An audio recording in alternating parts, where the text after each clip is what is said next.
Welcome back to Exit Point. It's been a while, but I'm glad we're back and we've got a very special interview to open up with. We're welcoming a jumper who's no longer with us back to the show, the one and only Kate Compton. And before we get into it, I'd like to say that Compton was a lot of things to a lot of people. And the way she played the game, none of those things, acquaintance, teammate, partner, soulmate, friend, colleague, family, or inspiration, are easy to lose this early in the game. I didn't know her well, but everything I did know about her, I absolutely loved. She was a warrior and a champion, and what's even more impressive is that she was hilarious and cool and a punk brat while she was slaying demons. It was impossible to spend any length of time with her and not respect her game. This was a figuratively heavy lift because this interview was conducted approximately 1 month before she lost her life while wingsuit base jumping. But after consulting with her family and loved ones, we decided that hearing her voice one more time was a must. We at Exit Point were attempting to track her career as she progressed, and the interview that follows was aimed at covering her transition from up-and-coming amateur to true professional. You can wind back the clocks and hear her first interview with us on episode 33. Suffice it to say that we were planning on getting many more check-ins with her, and if we had known this was going to be our last conversation with her, we certainly would have covered some very different ground. In light of that fact, we have heavily edited this episode. So for those of you who thought you'd never get another, and those of you who never got the opportunity to, here's one more conversation with the one and only Katelyn, straight out of Compton. We hope you get something out of hearing what level she was on shortly before we never heard from her again.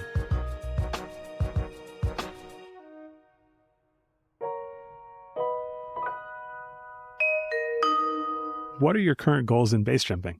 Pretty much just to do it as much as possible, to be as good at it as I can. And I gather that something is keeping you from doing it as much as possible right now. Mm-hmm. Yeah, having a normal job. It's really getting in the way of that. Yeah, I mean, it's helping it, but also hindering at the same time. Though it has been supporting your efforts up to now. Yeah, thus far it has allowed me to do everything I've done. What have you been doing as an occupation? I work in rope access, and I work 2 weeks on, 2 weeks off. I make enough money to blow it all on super awesome stuff on my time off. But it means that every 2 weeks I go 2 weeks without doing the thing. And so you would like for base jumping to be filling basically all of your time? I would say flying. Most of my time, yeah. Or other activities that are in support of it. And so now you're looking for people to sponsor you monetarily. Yeah. Yeah, up till now I've had some sponsors that help me out with gear, which has been awesome, really helpful. But really, if I want to jump all the time and progress to where I want to, I need to do it more often. And to do it more often, I'm going to need the money to come from somewhere. Fill us in. What are your current sponsors and what were they like to get? Right now, the companies that support me are Manufacturer Apparel, Squirrel, Hilks Eyewear, LB Altimeters, and UPT. Were those hard sponsors to accrue? And how did you accrue them? I would say they all took a genuine effort. I wrote to each of them. I had a letter that was written specifically for them. And this all happened over the span of 3 years, all those sponsors. And they seemed open to hearing me talk about what I've done so far, what I'm planning for the future, and more importantly, how what I'm doing will be beneficial for them. How did you get your first sponsor and who was that? My first one was Manufacturer Apparel.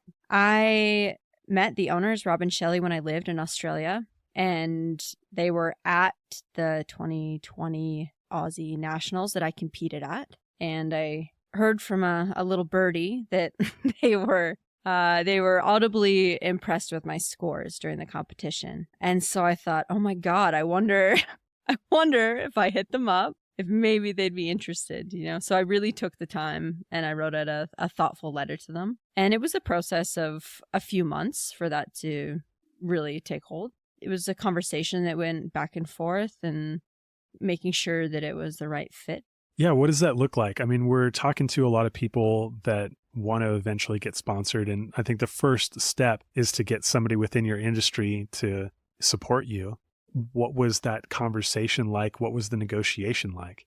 Yeah, when it comes to sponsors within the sport of skydiving or base jumping, what it seems that most of them are looking for is to have good ambassadors. And that might look slightly different to each of those sponsors. It turns out that you don't have to be the best, right? But being kind and helpful to people upcoming, that seems to be important to manufacturers. So how did they get to know that about you? I mean, they started out with just a couple of numbers to represent you. Was there some exchange along the way that, allowed them to get to know you as a person? Yeah. The first approach has been via email with a letter, a portfolio, some pictures. Hey, this is what I'm up to. And that's the hard part, selling yourself and believing in yourself and what you're doing legitimately. Because you're like, okay, well, selling myself, like, what does that look like? What does that even mean? But really, it is about believing in what you're doing and believing that what you're doing can in some way benefit their company, because it is a business decision. So you have to keep that in mind. And that's kind of the most important thing. And recommendations that have been given to me is that you need to let them know how supporting you is going to support them. So in this particular case, like, how does you wearing manufacturer apparel help them? Or what was the pitch like for this first sponsor? I am one of very few wingsuit coaches in Canada, even fewer in Western Canada, and their market is mostly in Australia. So right there, I have reach with people who are new to the sport or new to wingsuiting. I'm making their brand more visible in their target audience, their target market, and in a country that they so far don't have many or much business in. Gotcha. So like right there, you're understanding what their marketing strategy is, and all of a sudden, boom, you've got a mutually beneficial relationship. Yeah. I mean, did you have some different experiences when you first started out approaching sponsors? No, actually, I got my first sponsor exactly the same way that you did, by meeting them in person. They were Evolve Sports, and they came up in the climbing gym that I started working for. And eventually, when I became good enough at what I was doing to give them some benefit, I said like, hey, like, can we work something out where like I can grab some shoes from you and I will provide like the instruction and representation to a group that you guys are trying to reach? And it was like, oh, of course. And so like that was my first step into that game, was to get free shoes, which I was having trouble, affording. Yeah, you're a climbing bum, right? Right, I'm a climbing bum. Yeah. And they see me like with my holdout shoes, teaching classes and guiding people. And they're like, that's actually representing our brand poorly. Like, we want you to have shoes. Yeah, please, for the love of God, could you just, yeah. And I'm like, okay, sick. So like, if I sing all of your praises, which I do know how to do because I truly do believe in your company. Like, I love Evolve. Yeah. Will you give me free shoes? And they're like, sweet, let's write up a contract. So that's how I got started as well. Yeah. And that, what you just said, that's a really big thing. And some advice that I got early on was to seek out brands that you like and that you use. Right. Otherwise, it's going to be disingenuous. And the relationship is always going to be strained. It's not going to be good for you or them. And ultimately, it'll just end up being a waste of time. So is that where you're drawing the line between being a sponsored athlete and being a quote unquote sellout? Yeah, I would say that's probably one of the parameters. Okay. Like I don't want to spend my time doing that work. Yeah. For something that I don't like and don't use. Yeah, it's soul crushing. If you end up in a sponsorship relationship or any relationship where you just really don't agree with the product or the company or the person that you're dealing with, and you're press ganged into continuing to do something that you have passion for, just to fulfill the obligation. Yeah, like that's what sucks the life out of it. Totally. Yeah. Okay, so after you get that first sponsorship, were the next ones easier or were they equally difficult? I think that it maybe helped me in some way to have a sponsor. So I could say, hey, there's another company that thinks this is kind of cool. Check it out. But I would say I put as much or similar effort into those ones because they were ones that were important to me to have. I mean, that's a fair amount of sponsors that you listed. Do you have to do individual work for all of them? Most of my obligations are fulfilled in what I'm already doing, which is why it works. I suppose it depends on what the requirements are. Okay. Each company has a different set of requirements. Some of the companies that support me it's pretty broad. It's just like, hey, go out there and be cool to people, be helpful, help them choose our gear. And that's easy to do. I'm already doing that. Some of them have more strict guidelines of they want certain things from me per month in terms of social media engagement. As someone that's forgetful, that's sometimes easy to bypass. Yeah. But that's really where stuff is going with a lot of companies, is having this social media engagement obligation. And I can see how that would easily get overwhelming and really out of hand. If you had multiple sponsors that were requiring X amount of posts, stories, whatever, with exclusive tagging every month, that's a whole job by itself, and for no monetary return to you. And that's a lot of stress. That's where I want to see where you're dividing the line here, because to me, that actually is not a sponsored athlete. If you are doing marketing work for that company and you're providing the platform from which that marketing is being pushed out into the world, it's a job. That's a job. Yeah. You've essentially become a marketing platform and not a sponsored athlete. And that's where we see a lot of people kind of dipping into a different world entirely, where their actions are being driven by the marketing flow of the certain company. So back to the question at hand, more simply put, what does it mean to you to be a sponsored athlete? What it means to me is that there are companies and brands that are willing to support me in a way that actually... It's tough. I can see that it's tough. Yeah, it's I'm like... Yeah.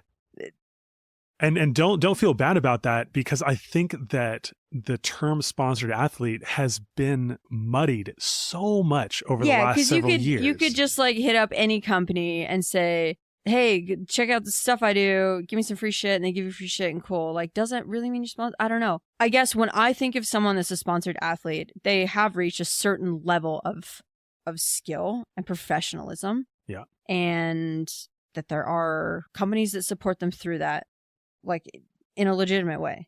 Right. So, I mean, that's even a little quixotic too. Yeah. Right. And so I think it's important for us to kind of get into this, drill down on this one, because it has been so misunderstood. I agree with you. If somebody's just giving me a t-shirt, I'm not a sponsored athlete, right? Because me wearing their brand doesn't actually support me doing anything.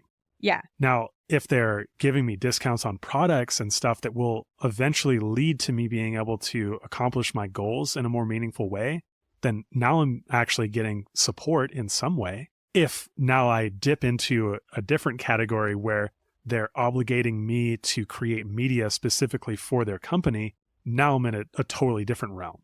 Now I'm an employee, maybe I'm an actor, perhaps I'm a marketer, but that's not exactly the relationship or role of a sponsored athlete. Yeah. And I think even one of the ways I've put it in letters is that in order for me to be the type of representative for your company that I want to be at a certain skill level. Yeah. And for me to be at that certain skill level, it means I need to do it more. And for me to do it more, I need to have the time and the money to do it. Right. So try this on for size. A company looks at you and they say, wow, we really like what you're doing. Either you're pushing performance in a way that we would love to see continue, or you are representing the sport amongst your cohort and we love that, or you're, sending a message to the rest of the world that we think is in alignment with our brand. And you're like, great, I'm having trouble continuing to do that because these things are expensive. Yeah. And they go, okay, we'll help you with that. And then you ask them back well, what do you need me to do? And their response is really the cornerstone of whether you are a sponsored athlete or an employee or some other version of that. Yeah. And I think that all of those three things that you just sort of touched on all exist within the current sponsors that I have. Okay, so let me ask you this. Like, I'm also sponsored by Squirrel. When they gave you that deal, what did they say as that answer? Like when you're like, oh, what do you need from me? What did they say? They want me to do what I'm doing and be a positive influence in the community. That's exactly what they said to me. Yeah, they're like, look, what you need to do is exactly what you're doing. Yeah. And I'm like, that is awesome. Right. And that just like solidifies the fact that this is a relationship that I really want to have. Right. And so that to me is a sponsored athlete, because what they are doing is supporting us doing exactly what we have already grown accustomed to doing. Yeah. So we've got at least some line on what it is to be a sponsored athlete. What did you think about sponsored athletes before you became one? I talk so much shit about sponsored athletes. I mean, I talk shit about a lot of stuff pretty often, but that was like at the top of the list. Yeah, just the crew that I started jumping with was really not into that whole scene for sure. And I sort of latched onto the same mentality. And it's just too easy, right? Like just the classic like ski film interview, crossed right over to base jumping. Yeah, and I'm just like out here doing the thing, you know?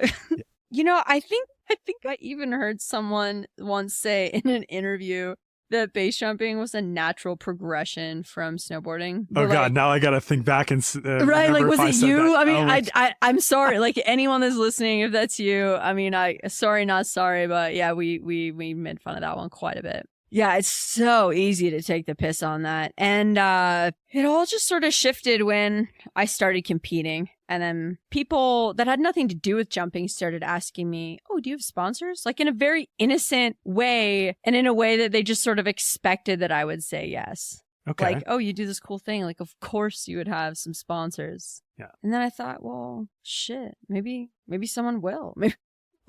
Maybe I could get help. Maybe I don't have to work my ass off for all the money for training, you know? So at that point, did you start kind of recharacterizing the sponsored athlete in your head? Did you have less beef with those people? It was a huge perspective shift because I started feeling like, well, I'm just trying to do the thing I want to do. And probably so are those people. And like taking the opportunities as they come or making the opportunities happen for themselves. And actually, that's fucking awesome. It takes a lot of work. It's not easy. So what was your beef before, like with a sponsored athlete? Oh, like, you know, the like sellout obviously is like one of the main adjectives you use there for sure. Okay, so like the Ricky Bobby type who's got like Fig Newtons across his windshield. Like, I don't care, man. I sold that space, you know? Yeah, like just doing whatever for whatever. For whatever. If they're paying me, it's for me. Yeah. And also letting it interfere with the activity. I have seen this firsthand quite a bit where it sort of detracts from the experience. I just thought like, man, I never want to be a part of that. What I'm doing actually is like a really personal thing. Okay. Can you give me an example of that? Like hiking with a film crew, you know, which I mean, and this is the tricky thing, right? It's because like we're all like outdoor people and we love watching sick films. Yeah. But you don't see the other side of that, which is you have to go out with the film crew to get the sick footage to make the film. And I actually, just this past summer, I had the opportunity to pardon this shit myself. No, these filmmakers wanted to do this short little film kind of regarding the injury that happened. And I had to tie my shoe like 10 times. For some reason, they love that shot. They love the shoe tying shot and like putting the helmet in the bag. And then when you do it 10 times, it feels super unnatural. And then I just thought back to all those times that I talk shit about people hiking with a film crew, you know? And yeah, it's good to be challenged in your perspectives, I think, in that way. But because there is that element of like taking away from the experience, but then also you're gaining a new one. Totally. At the same time. It's a whole experience in and of itself. And you're creating art.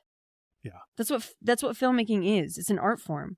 And that's part of the process. There is a balance. And you pointed out like kind of the key point for me is when the capturing of the performance cannibalizes the performance itself versus trying to just do the thing a little more naturally, right? Yeah. It starts to like look you can't funny. be natural if you do it 10 times in a row. Right. Yeah. Yeah.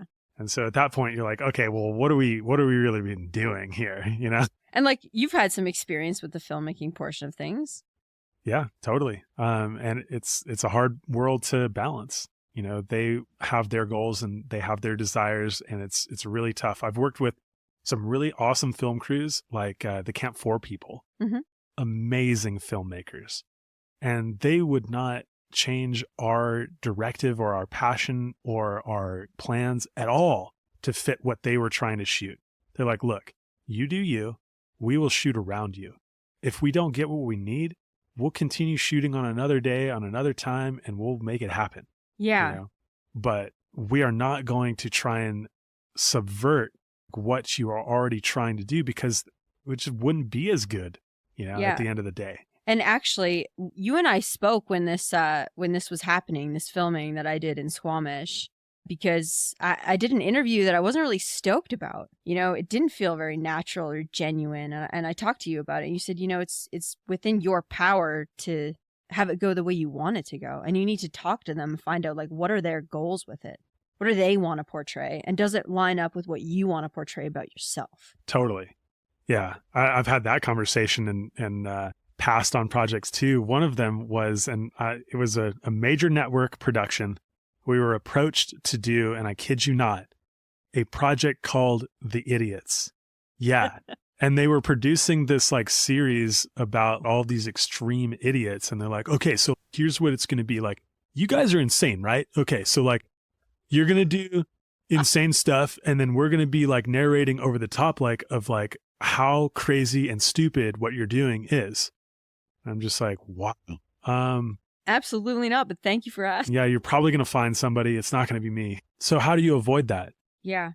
I mean, it's hard to say, right? Because like, it's really how you feel about what you're doing and what it means to you. And that's not to say like there's any right or wrong way or good or bad way to feel about it. It just is what it is, right? Yeah. But I think if you really just take the time to keep checking in with yourself about what you want and why you want it, a lot of that could be avoided. A lot of the bad shit. But then I'm not at the top level. Who knows if I ever will be? But I think there's maybe some aspect of that where you just get blinded by it all. Like you're so in it that you can't see out of it or remember what it was like before it. And that's why it's really interesting for me to have this conversation with you now, because you're at a point where you have an incredible amount of passion for the sport and you are being supported by companies that are not asking very much of you, if anything. Right. Yeah. And I remember being really happy at that point in my career. Yeah. Yeah. Like super happy. And I remember like thinking to myself, like, okay, I've struck the balance here. Like I used to clown on pros all the fucking time. I'm like, you guys are lame. It's about doing it because you love it, man. Yeah. Like not because you're getting paid for it. That's lame. Yeah. And then I had the same realization that you did. So I'm really interested to see like, how you anticipate continuing to drive your motivations and continue having the energy that you have for all these things without getting burnt out. Yeah, I think as I go along this path, I'm going to have to start asking myself some harder questions about it. As you just pointed out, I'm at like a cool spot right now where I'm just kind of doing my thing, doing me. I'm trying to look for bigger sponsors that will help me out financially. And I think that's where that stuff's going to start. Yeah. There's going to be more obligations. There's going to be more admin bullshit to take care of. You know, it's like not my strong suit. So that's going to be a challenge. Totally. But that's like one of the main skill sets that you have to have as a professional athlete. Yeah. Because that's the deal. That's like you have to be the best emailer ever. Yeah. So like that is a challenge for me already at this stage. Right. So I'm going to have to get my shit together. And I think that eludes a lot of people in our community who like expect that just because they are really excellent at something that like all of a sudden they should be at the top of everybody's sponsor list. Yeah. Even though like they don't return an email within a calendar week. And you're like, well, I mean, yeah, we all know that you're cool. And like, we talk to you every day because you're here, but like these companies they don't know who you are, bro. Yeah. There's lots of pieces to that puzzle. Using those grade 12 skills Been trying to put together a portfolio. Yeah, you got like an awesome pitch deck. I mean, that one I can recite to you now. No, I'm just asking if you have one, because that was also something that we used to clown on, like before I was a sponsored athlete, looking at people's pitch decks and being like, bro, this is so fucking self-aggrandizing. Yeah. It's a fine line that, like, you want to speak confidently about what you know and believe about yourself, but without being a total wanker about it, right? I mean, it's totally tough, like, because if I were to give you my pitch deck, you would clown on me. You'd be like, Matt, this is fucking stupid, But, you're not the audience. Yeah, it's because we know intimately what is involved in our activity, right? And so it sounds totally different to someone outside of the community, dude. Yeah. And it's so much easier to like stomp on other people's dreams and just like give them an ounce of support, like. Yeah, the hater rate is real. Why is that, right? And I mean, now that I'm on the other side of it, I don't want to be that person for sure. So has it been tough for you to crest that hill and start being a little more self-promoting? I'm at the point now that I feel more comfortable doing it. Even just doing little things like writing bios if I'm organizing at events and they need a little blurb about me. Doing little things like that has gotten me more used to it. And I'm finding ways that I can still sound like myself, but in a professional way. When you write your bios, do you write them in the first person or third person? Yeah. If I'm writing it for organizing for an event, I write it in the third person. But on my bio in my portfolio, I write it in first person because I'm presenting me from my own perspective. Hi, I'm Katelyn. This is what I do. Nice. Yeah. But for events, it's like you're pretending that the event organizer had the time and or gave a shit enough to write something about you, right? Do you think that there is a cultural stigma surrounding being paid to base jump? Oh, there is a lot of stigma because like, well, yeah, who doesn't want to be a sponsored athlete? But it's like, okay, who's willing to do the fucking work? So you don't resent people that are being paid to jump? No, but I can see it has its downsides. Yeah. For sure. Do you feel like you would be giving up anything personally if you were to start being a paid athlete? I want to believe that how I feel about jumping now, I'll always feel that way and that my motivation won't change. But who knows? I could be wrong. I could let it get to my head. But that's where the slippery slope comes in. Exactly. Do you know what the over-justification principle is? It's a principle that describes the relationship between motivation and reward. Precisely. And for those of you that are unfamiliar with it, it's a psychological theory stating that once you give somebody a reward outside of their intrinsic reward, they will start to lose intrinsic motivation. And that is something that sponsored athletes come up against all the time, especially when they're starting to get paid to do the thing. Mm-hmm. So are you building any safeguards for yourself to avoid it? Being aware of it is a big thing. And like, who knows if I'm going to fall victim? I really hope not. I really feel like I can keep a good check on myself, but maybe that won't be the case, You can't know for sure ever about anything.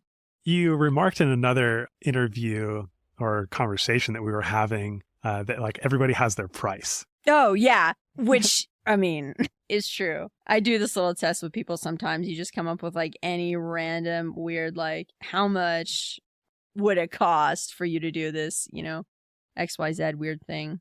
But on a real level, it's like so hard to answer those types of questions because I'm not at a stage yet where I have to really like answer them in a serious way. Probably for like $10,000, I do some weird exits. I mean, who knows? See, now that's important too. That's really the line of questioning there is right. Like, what would you do within the sport? What kinds of things would you push yourself towards? Yeah, I mean, for the monetary gain. I mean, how have you seen all this change over the course of your experience with being like in the sport and then also being sponsored? The thing that I think is the toughest to reconcile was the feeling that it was necessary to stay relevant. Yeah. You know, like Yeah. it's at first you start out and you just go out because you love it, you know, and you're getting so much stuff that it's like incomprehensible to you that you would ever see a day where you wouldn't have more than enough to give to any sponsor that could possibly want more media. Mm-hmm. And, you know, the flip side of the other side of that coin is you want to continue driving your own, you know, progression because it is a better story for every sponsor that you know, gain. And so like initially you have certain goals and then you reach them because people have supported you. And then you like run out of those things and you're like, all right, well, what do I do now? Mm-hmm. It's like, okay, well, I got to push into even more extreme realms just to top myself from last year. How do I top that? How do I top this? How do I keep going? You know, I've thought about that a bit when it comes to competition, actually. Yeah. I'm going to be attending my second World Championships. My first World Championships, I didn't perform as well as I wanted to, as I really hoped that I would. What I was I didn't perform at the level that I was training at. And, I mean, it was a great experience. And it made me really fired up to keep going with it. But I have started to wonder what happens if I never finish at the level that I want to. Like, what happens if I never get the scores during competition that I want to? What happens if I don't make top 10, top 5? What happens if I never, ever see a world medal? At what point am I going to decide that I'm going to not do competition? And what if I'm not doing competition? Am I going to still be relevant to sponsors? Yeah. You know? Like, when you brought up the relevance word, it's like, how much is that going to play into it? Mm-hmm. One of my favorite sponsored athletes in history is this guy named Chad Muska. He was a skater back in the 90s, maybe early 2000s too, but he never competed. He didn't even really show up on any mainstream media either, but he had mainstream sponsors because he was such a well-known street skater. Yeah. So he's like in all these underground videos that are on VHS and super well known in like small communities and had big name sponsors, but he doesn't have a video game. He's definitely not like in the same rooms as Tony Hawk, but seriously, an excellent sponsored athlete. And his personal narrative just took him in a different direction. So do you have to continue competing? No. And I mean, I love the competition because it pushes me towards something that's a little unnatural for me. Like, I'm a pretty disjointed, disorganized human being, you know, but I don't want to be. Yeah. And I like that it brings me to a place of focus. And it really gives me some very solid goals to work towards in my flying. And the biggest benefit and the biggest reason why I do competition is for my wingsuit base jumping, because that's where my heart is. Perfect. So, okay. What does succeeding at being a sponsored athlete look like? The biggest thing in my mind of what I want is just to be able to fly as much as I want. So even if it means at some point I don't have any sponsors, whatever. To me, that's not the marker of success, but I view it as a way to help me get to where I want to go. But if where you want to go is simply unlimited flying, then how are you going to pick up the pieces on the rest of your life? Like your job currently gives you, health coverage, it gives you insurance, it gives you some safeguards, and unlimited flying gives you none of that. Well, I'm not ready to completely cut my ties with my job. And it's very important to me that I do this in a thoughtful, deliberate way. And I'm going to always keep rope access in my back pocket. I don't want to ever give up those things that you mentioned, that help with the rest of life. In order to be committed to it, it requires other supportive pieces. And one of them is making sure that I'm never financially fucked. But I've had a conversation recently with some friends about the eggs in the basket. If all I'm focused on is the flying, like, where does that leave everything else in line? But like, my basket's not broken yet, and I don't need another basket. And I'm quite happy to use the one I have to put up. I'm going to put all the eggs in that basket until I can't. What's the point in having another basket? I don't fucking need it right now.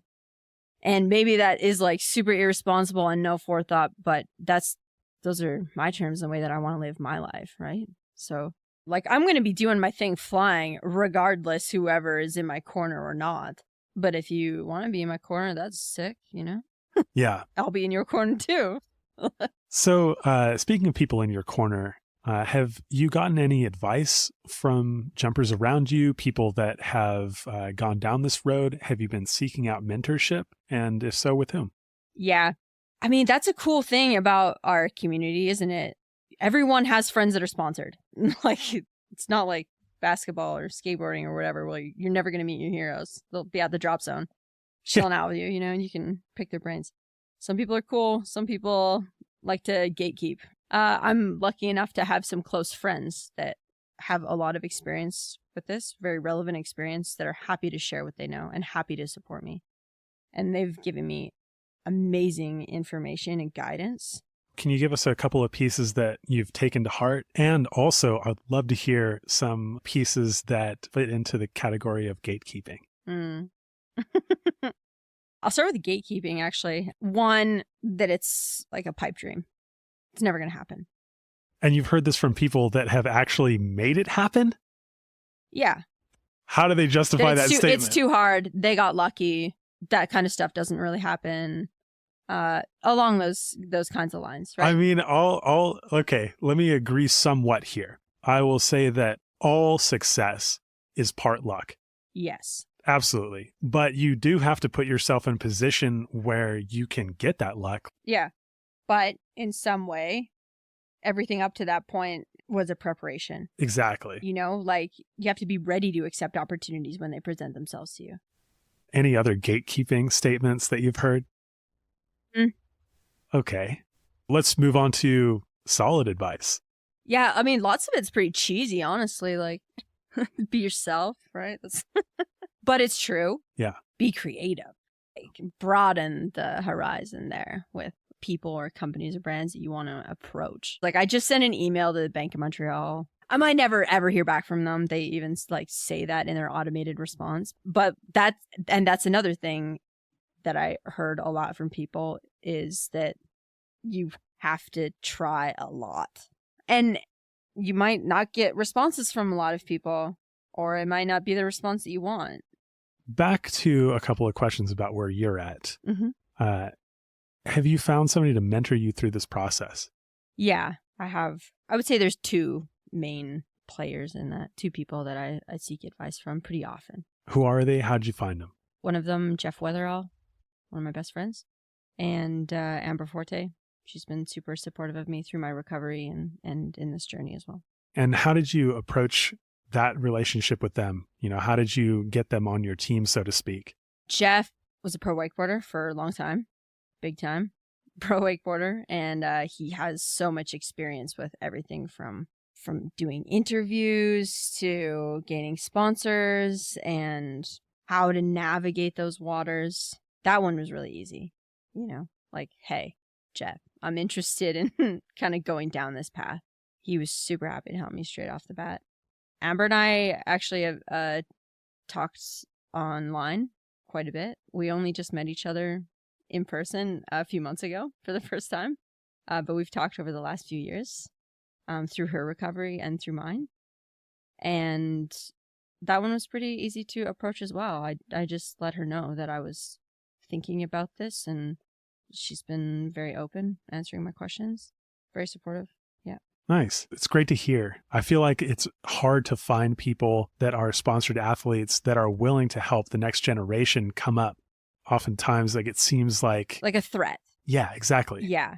And maybe I chose those people specifically because I knew them well enough to know that they genuinely care about me and want to support me, because I feel that from people a lot. It's like, once you're there, there's no more room on the top of the pedestal for anybody else. Yeah, and I think it's just short-sighted thinking. I think the more people end up being sponsored and the more they develop these relationships, the more will be available for everybody. The more people that actually break through that barrier, the bigger the pie actually gets. And the more people that do that, the more you inspire other people to be that way. Like, Amber said that to me. She said there was someone that believed in me early on, And just the only reason that he helped me is because he believed in me and he wanted to see me succeed. And I want to do that for somebody else. And I want to be that person for other people, you know? Like if someone comes to me with their dreams, I don't want to crush them in front of their face, you know? Like I want them to feel like someone believes in them. Yeah. High tide raises all boats. Yeah, exactly. Yeah. And you don't get very far as trying to stand on people's heads. And I think there's just too much of that, unfortunately, in our community when it comes to this kind of thing. And I think we've started to have a bit of a shift. I can feel it. So what's next for you? I've got the World Championships coming up, and it's going to require a lot of training. So. And how's your training going? The last time we talked to you on the show, you were just coming off of an injury, and you were heavily into physical therapy. How's it going? Yeah, still heavy into that, heavier. Yeah, really, really getting back to flying shape and kind of with a renewed sense of direction. Nice. Yeah, I would say I mean, I don't recommend getting injured to anybody, but if I'm going to have to pull anything out of that shit pile, it would be that it's very clear to me what I want. And what do you want? Fly. Nice. Yeah. Well, more power to you. I hope that you accomplish these dreams. We're here for it. Yeah. Thanks, Matt.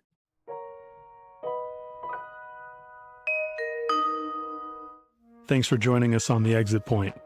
If you have anything to say about what you've just heard, feel free to reach out. Closing out this show is Jeff Weatherall, Compton's mentor and friend, with a few of his thoughts about what happened, why it happened, and who Compton is. Until next time, all the best and nothing less than success to all the base jumpers out there. I want to thank Matt and the Exit Point podcast for inviting me to close out this episode for my best friend, Katelyn Compton Escott. Compton's last flight was a committing wingsuit terrain line where she needed to clear a ridge, and she didn't. I think a lot of factors went into this, and her personality, just like mine, is we're always trying to squeeze the juice out of life. She had just done a big trip to Australia to see me. She just headed back to Moab and did a road trip from Moab up to Squamish with her boyfriend Nick, and she was super excited to be there. But in the back of her mind, I think she knew that there was this impending knee surgery coming up. And all of these things are factors. I think the long travel, the excitement to be home with your boyfriend, but also the negative, like, oh, I'm going to have to go through the surgery and be off for a long time.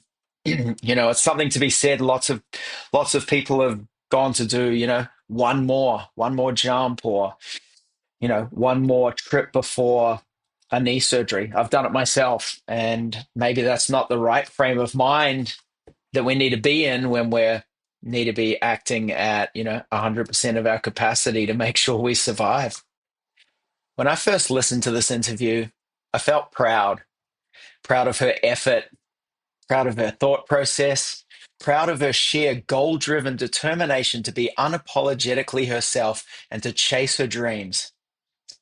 I know from many deep conversations we had over the years that she would be so bummed to no longer be with us. And selfishly, I'll admit that's a part of why I felt so much pain, like so many of her friends and family have since she left this earthly journey. But I do know this. She loved air sports. She loved flying. And she loved the people and the adventures that came with being a part of a global community of like-minded misfits like us. She wanted to see the sport progress. She wanted to be a positive force. She wanted to support women in air sports. We often spoke about what it would look like to be a leader in this art form. The ripple effect is real. The idea of being the person you wish you could have found when you first discovered base jumping originally came from none other than Jimmy Pouchart, and Compton embraced it wholeheartedly. The best way we can honor her is to remember her with a smile, Be unapologetically yourself. Love real hard and be the person you wish you could have found when you were a newbie. I consider myself the lucky one. I'm lucky to have known her, lucky to have shared so much awesome time and adventures together, and lucky to have been loved by her.